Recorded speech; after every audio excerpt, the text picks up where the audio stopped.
so some of those who are listening likely don't know that the very survival of about 4 billion people, so half the world's population, depends in no small part on the provision of ammonia as fertilizer. And ammonia is primarily derived from natural gas.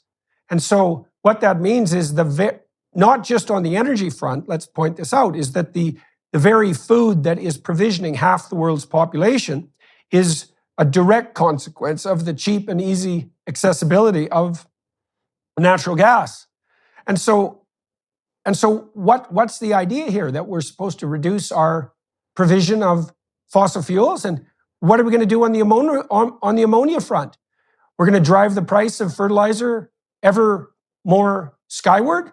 Well, if we do that, because that would be the consequence of reducing the plentiful supply of natural gas, if we do that, then what will happen is, clearly, food will get more expensive, and so will energy, but food will definitely get more expensive.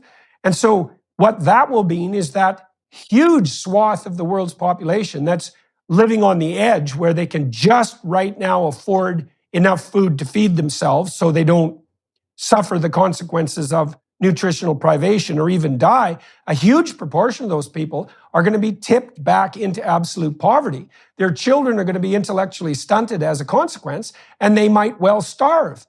And then you think, well, why would we do that? And if the answer is, well, you know, some of us really believe that the planet should only have 1 billion people on it, if we have to have any people at all, then, well, maybe this is all part of the unconscious drive towards, and conscious drive to some degree, towards reducing the planet's population no matter what the price may be. And then you see how people justify this. They say things like, well, you know, if we don't take emergency action right now, which means let's make the poor even poorer, then the poor are really going to suffer 100 years from now.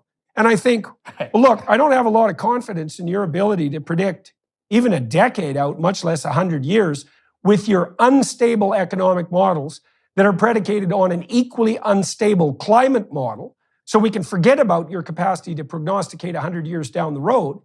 But what you're saying essentially is that the hypothetical poor that occupy my utopian imagination are much more important than the actual poor right now, who will definitely die if we implement our higher energy price-inducing hypothetical environmental policies. You know, and one of the things that strikes me as so utterly absurd, it's partly why I found your book so interesting, is that somehow the people who are making such arguments have gained the moral upper hand. Even though you don't have to scrape beneath the surface very far to see not only the genocidal metaphor and the genocidal intent, but the actual genocidal impact of these policies. Because we're definitely tipping people back into absolute privation. You smart, you loyal, you're grateful. I appreciate that.